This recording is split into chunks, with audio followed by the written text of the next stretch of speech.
Welcome to another episode of the Alignment Podcast. Today we have our guest, Jared Hamilton. He is a man of many talents and businesses and interests. He has a sod farm, an egg farm, a maintenance company, 5 kids. Each one of those should be listed individually as we're going. He's been married for 20 years. He has a Christmas tree farm, a real estate holding company. He's on the board and involved in his church. He's a business mentor and advisor, coaches hockey and fastball, loves fitness, sings and plays the fiddle, guitar, mandolin, loves personal development, but he claims that he's actually kind of boring in real life, which I don't believe. Welcome, Jared. Thanks for coming on today. I am actually very boring. So I know it doesn't sound like that. I'm a very boring individual. That's good. Thanks for having me, man. This is awesome. I'm really happy to be here.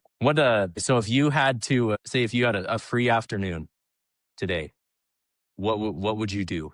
You know, no obligations. I don't even Your know family's the answer busy. to that. What would you do? But I haven't had any personal hobbies since kid number 4 came around. Now those all went out the window. I would go back to our sugar camp. So we have a sugar camp where we make maple syrup, and there's some absolutely beautiful walking trails around there in the bush, and it's peaceful and quiet. It's only 4 kilometers. I don't know how many miles that is down the road, 160 acres, and it is the most peaceful and quiet place there. And I would just hang out there for the afternoon. I'd probably bring some music to play. I would bring something to write in, to journal in, and just walk the trails and just think. I think I would just sit quietly and think. That's awesome. Yeah, I when people ask me what my hobbies are, I say, well, I have 4 kids. So, But you know then. You didn't tell me that. You know yeah, exactly that you have. Do you remember their names anymore, or do you just call them by number now? I remember their names. Don't ask me what my accuracy is in calling them the right name. That happens. Yeah. You get to the last one, it's like you can't even remember why you were calling them to begin with. Yeah, no, that's awesome. Okay, so we were talking a little bit before we hit record. You know, you're 5th generation uh, on this farm where you're at, and that as you stepped in, that you were really intentional about the culture that you're trying to build, and in talking about other things, it sounds like you're really intentional about creating the life that you want. I'm curious, what led you to wants to be intentional? So if I can take a step back from that, because my sister and I, we had a succession plan with my parents. So my sister and I have owned the Mountain View, which is the turf farm 50/50, and Gemma, which is the outdoor maintenance property 50/50. And it was our parents' company that we bought from them officially in 2020. I want to, from the get-go, there was nothing wrong with the culture that we took over. There were some great, hardworking people in both, okay? But when you have multiple companies, the culture is so different. It's like having 2 kids, all right? That you can try everything you can to parent those 2 kids the same way, but they're still going to have different interests, different personalities, different character. And so right off the bat, we looked at the 2 companies and we tried different things culturally to set them up the same, and just completely failed at that. Not understanding that it's okay for them to have their own personalities and culture as 2 different companies. Even though they're relatively in the same industry, only an hour away from each other, still completely different cultures, and both great with great people. So we didn't go in trying to recreate the wheel. We didn't go in trying to fix everything because there was things broken and things wrong. We just wanted things to be a bit better, and we just had an idea of what we wanted the culture to be, because we wanted to have our influence on our parents' company that we now ran and owned and operated, and we wanted to kind of make it our own. So I would prefer to set that premise from the start, just to show respect to the history and what's come before us. Just because I think there That's can be a great. lot of because I Yeah. think there can be a lot of slander to that in multi-generational companies or company takeovers or acquisitions and stuff. So we're not starting from a bad egg here, pardon the pun. So, but speaking towards culture, I think the intentionality had to start with just sitting down and naming what we want the culture to look like. It's okay. We had many conversations. We had many discussions and everything. But it really wasn't until we sat down and we looked at both companies, and it's like, okay, what do we want the companies to stand for? What do we want the vision of the company to be, the mission statement? And we ironically enough, both companies had a mission statement, and it was the exact same one. That was just copy and pasted into every business proposal that the two companies had done for 20 years. So that doesn't really speak to people, right? But knowing that the two companies had their own culture and personality, we started with the vision of what we wanted the company to be, and then writing that down, and then sharing that with the team. And then we actually created a separate mission statements for each company and writing that down and sharing it with the team. And then after that came the core values about that we literally wrote on the wall and said, this is what we stand by. This is what we make our decisions based on. So when we have things that we're not sure about, when we're all sitting around the table from time to time, even though that doesn't happen as often as it should, but when we have big decisions to make that really move the needle, this is how we're going to base our decisions from now on. And from there, just it started things slowly, so slowly started to fall into place. But then it also we saw where it affected the people that we hired as well. We were starting to look at the people, and I mean, everybody knows about how hard it's been to get people and employees and teammates and team members and everything in the past 5 years. But we started looking more that anybody can be taught anything, but it's truly the character that we were starting to hire for, that we were starting to look for, especially in the management positions. And looking for those workhorses that still have a really great attitude and fit with those core values that are written on the wall. And it's there whenever in the job interview. It's like you come into our conference room, boom. It's almost like a pre-filter that it's like if you want to be here, that's what you have to be a part of. And it's funny how whatever you believe in, God, the universe, whatever, how sometimes when you just set that intentionality about it on paper, how things fall into place. Because all of a sudden there were people in the past 3 to 5 years that all of a sudden came available that was like, you are the perfect fit. There were lots that weren't, to be clear. All right. It's not that easy. I'm trying to be concise. I'm trying to narrow down 5 years of intentionality into a 20-minute call. But I can definitely see where it was like all of a sudden we could have been on Indeed, we could have been on Facebook advertising, and then all of a sudden someone just walked through the door. And it's like, wow, okay, that's fantastic. And then their character and them matching with our core values that we've written down all of a sudden become integrated into the company It's and awesome. how we're interacting with each other and the business that we're doing. And then even and they had one of the things they had to be was coachable. Someone that comes in has to be coachable. And so I'm leaning on, my sister is leaning in on them about our values, our core values. And it's like, okay, I want you to respond to the email this way. I want you to call back this person and deal with this conflict this way.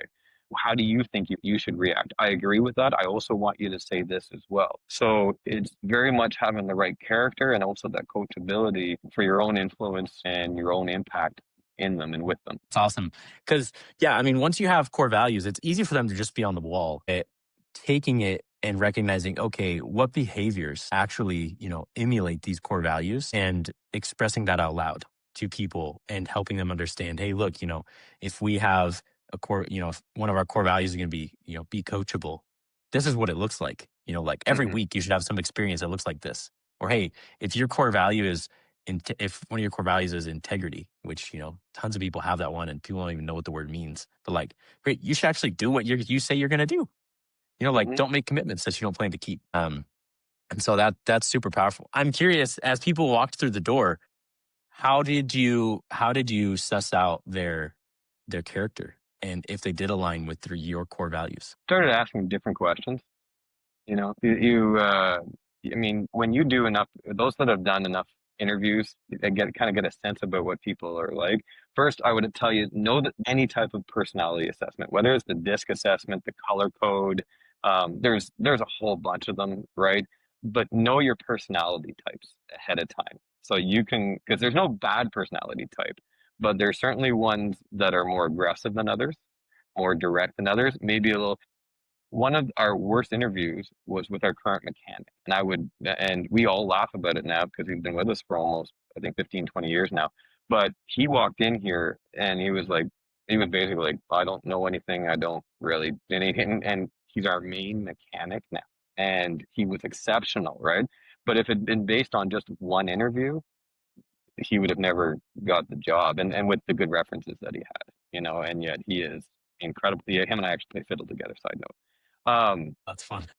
But so the question, so I think one is knowing your personality types so that you're kind of setting everybody. It's like, okay, you're that personality type. Now let's go. Let's move now to the next step. And then I think a good example, I don't want to repeat it too much, but stating the core values, you said the exact one, coachable.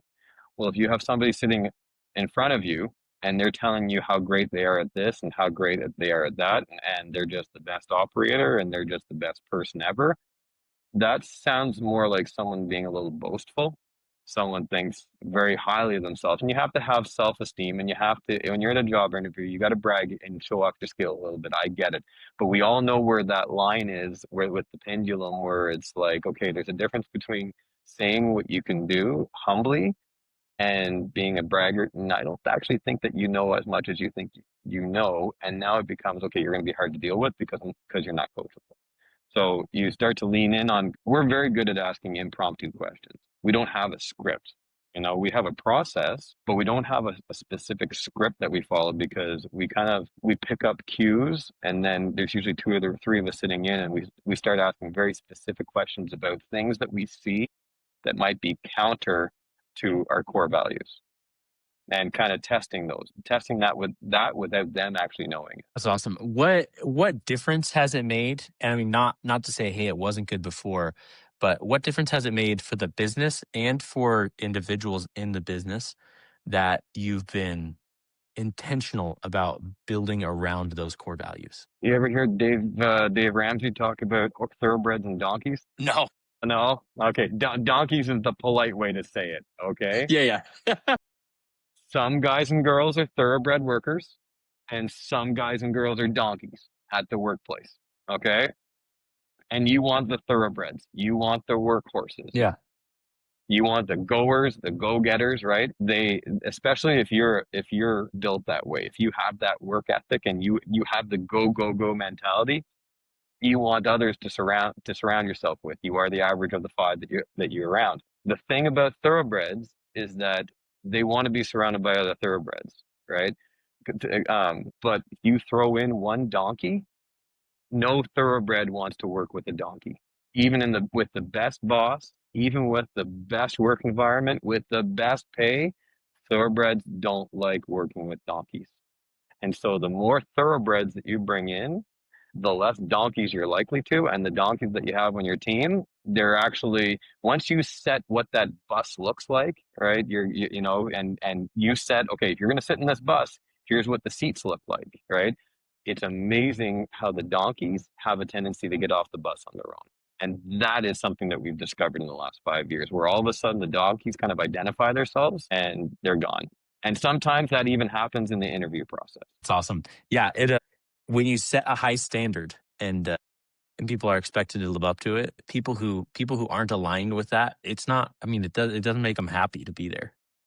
No, It's not fun it to doesn't make them bad pretend. people. It doesn't make Yeah, them bad people. It just means that they don't fit here. I think that's the biggest thing that I try to share with their team is that, you know what, there's good in every single person. I believe that. And truly, even people that I don't get along with, and I try to keep myself away from, I believe there's good and kindness in every single human being. That doesn't mean that they're meant to work here or work alongside us. That's okay that they're somewhere else. That's fine. And ultimately, if they're not happy here, they're going to make others unhappy. for sure.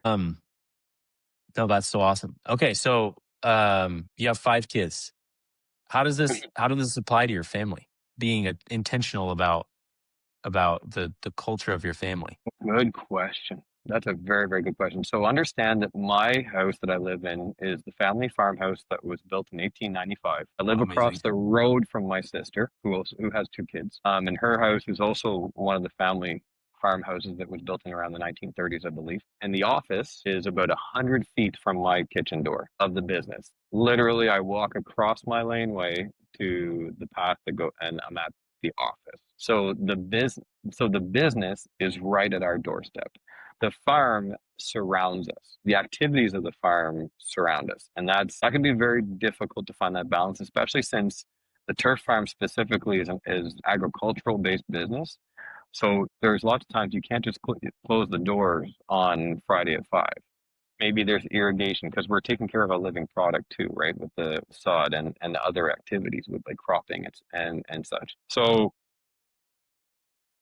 I think that leans into part of the of balance about that work life family balance that people always try to achieve and never do, which I don't believe in. We try to back with the kids and culture and everything. We try to teach the kids that there's no such thing as balance, but there's understanding that there are seasons where something in your life is going to demand more attention than others. But the important thing is, it's like, okay, if we're in a season where it's go, go, go for the sod farm, in May and June, for example, we'll do 40% of our annual revenue in 2 months. All right. So May and June, every single day is very important. It's the go time, right? But if we're going to sacrifice the extra hours in the evening and the weekends and the early mornings to do that, and we're going to sacrifice maybe some family time, then we better make sure that there's a season then where that pendulum swings back. I love the pendulum theory, analogy, by the way. I'll probably say it another 5 times. Where that pendulum swings back, and it's like it's okay now to take a little bit of extra time with the family. You know, it's agriculture. It's important. We have to take care of this. There's a work ethic and an obligation here, but make sure that when there's a window available, devotion to the farm, that devotion to the work and care doesn't become a necessary habit of working 24/7 to find your way back about spending extra time with each other. We teach the kids that we try to teach the kids, but some of them are teenagers, so there is no teaching. There is just dictating to a wall. But you try to show it, right? You try to show that it's not the big one-offs. It's not the trip to Disney. It's not the down south and then we're together for a week and then we don't see each other for 3 months. It's more the consistent little things that add up to time together. It doesn't have to be the big special aha moment. It can be a walk in the sugar bush. It can be going back and checking the cows and sheep in the evening together. It can be on a Saturday morning going back to the egg barn and just doing the chores there, picking the eggs and checking the barn and stuff like that to get together. It can be going to a hockey game or a hockey practice and just chatting on the way. It's those little pieces and times to appreciate together that mean nothing to them at this point in life, but will and do add up over a long period of time. Yeah, I have a good friend that, right, most people say work life balance. He's like, no, no, no, like nobody wants work life balance. That means work is first priority and you're balancing your life in there. He says what Hmm. you want is life work alignment. Like, how have you structured your life so that you have what you want and desire in your most meaningful things, and your work only complements that. And I think what Exactly. what you just described is, it's beautiful, right? It's There's things that have to get done, and you've chosen you've chosen that, and and when your family can be involved in it, right, is more powerful than a Disneyland trip once a year. You look for 100 different opportunities. Here's an example. My oldest is 16. She's going through to get her license, right? We have a ton of back roads, gravel roads, right? And one of the farms we have a little cooper. We have some meat birds. We just have some meat birds that we raise for ourselves. So every night we go back there during the season, and we just put them inside for the night, close up the gate, make sure they're safe. It's about 4 kilometers down the road. That is not, instead of taking my daughter to a parking lot somewhere and practicing. It's like, you know what? You hop in the car. We're going to go together. All we're doing is driving 4 kilometers down the road. We're going to put the chickens away and we're driving 4 kilometers back. It was like 15 minutes, 20 minutes, right? And yet it gave her driving experience. We're chatting about her day, maybe some school or anything like that. We're doing a chore. It's meat. They're chickens. They got to go in at night or else something's going to kill them. And so we're doing that. So all of a sudden we've integrated a little bit of work with a little bit of required training and a little bit of chat time. It's finding those little moments along the way. Yeah, no, that's so awesome. um Jared, I'll have to have you on the podcast again because I think we could talk for a long time. I think we could too, actually. Yeah. But this has been awesome. I'm curious if people want to follow along. I know you post a lot on LinkedIn. Where's the best place to find you and get connected? LinkedIn is definitely the best platform that I'm at. I post every day there. I've been posting every day since November 6th last year. It's really where I hang out the most, I guess, as far as the platforms. I am on Instagram. I'm just my name at Jared W. Hamilton, Jared William Hamilton, at jaredwhamilton.com. Also on Facebook, if anyone's there. If you are a business owner that loves their business and feels trapped by it, I also do have a business program that I run, and I do give out coaching sessions. And if someone wants to follow me and send me a DM that just says freedom, they would be more than happy to get a survey to see how trapped they are in their business.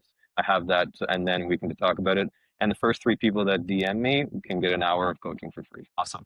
Well, sweet. Thank you so much, Jared. We'll have you back on soon, but this has been awesome. Thank you very much, sir. Looking forward to it.